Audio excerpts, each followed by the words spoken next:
கிறிஸ்துவுக்குள் மிகவும் பிரியமானவர்களே, இன்றைக்கு கர்த்தர் நமக்கு கொடுக்கிற ஒரு அழகான வார்த்தை சங்கீதம் 6ஆம் அதிகாரம் 8வது வசனம்.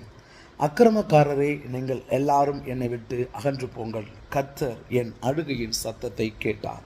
பிரியமானவர்களே, இந்த இடத்துல தாவீது சொல்கிற இந்த வசனத்தை நம்ம கவனிக்கணும். இந்த 6ஆம் அதிகாரத்தில் பார்க்கும்போது தாவீது தன்னுடைய அனுபவத்தை இங்கு எழுதுகிறதை நம்ம பார்க்க முடிகிறது. பாருங்கள், ரொம்ப மிகுந்த மன வேதனையில் இந்த சங்கீதத்தை அவர் எழுதுவார் போல் தெரிகிறது.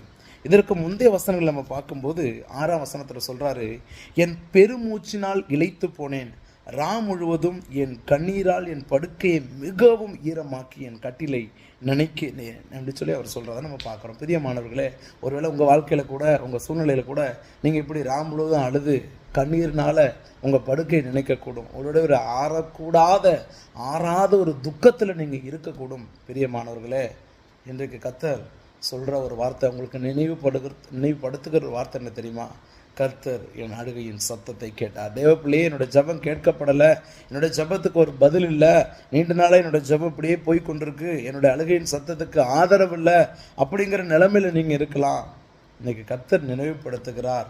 கர்த்தரின் அழுகையின் சத்தத்தை கேட்டார். தாவீது தன்னுடைய அனுபவத்தை எழுதுகிற இதே இடத்துல நமக்கான ஒரு வெளிப்பாட்டையும் இந்த இடத்துல வைத்திருக்கிறார். அவர் சொல்றாரு, கர்த்தரின் விண்ணப்பத்தை கேட்டாரு, கர்த்தரின் ஜெபத்தை ஏற்றுக்கொள்ளுவார் என்று சொல்லி அவர் சொல்லுகிறார். அப்போ அடுத்த வசனத்தை அவர் எழுதுறாரு, என் பகைஞர் எல்லாரும் வெட்கி மிகவும் கலங்கி போவார்கள், அவர்கள் பின்னாக திரும்பி சடிதிலே வெட்கப்படுவார்கள் என்று சொல்றாரு. ஒருவேளை நீங்கள் பண்ணுற ஜபத்தை கேட்டு மற்றவங்க சொல்லலாம், இவன் ஜபம் எப்படி கேட்கப்படுதுன்னு பார்ப்போம், இவனோட ஜபம் எப்படி கேட்கப்படுதுன்னு பார்ப்போம், இவன் நல்லவன் கிடையாது, இவன் அப்படி இப்படின்னு உங்களை குறித்து அநேகர் அவதூறான வார்த்தைகளை சொல்லி உங்களை கலங்கடிக்கக்கூடும்.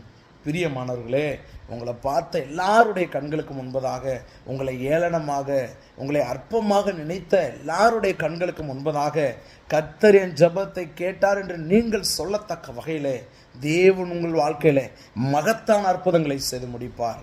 நிச்சயமாகவே தேவன் உங்களை ஆனந்த தைலத்தினால் அலங்கரிப்பார். நீங்கள் ஒன்றுக்கும் கவலைப்படாதீங்க. கர்த்தர் உங்கள் ஜெபத்தை கேட்டார். உங்கள் ஜெபத்திற்கான பதிலை அவர் அனுப்புவார். உங்கள் கண்கள் காணும்படி வரப்போகிற புதிய மாதத்தில் உங்களுக்கான ஒரு நன்மையை அவர் ஆயத்தம் செய்து வைத்திருக்கிறார். நிச்சயமாக நீங்கள் அதை பெற்றுக்கொள்வீர்கள். God bless you.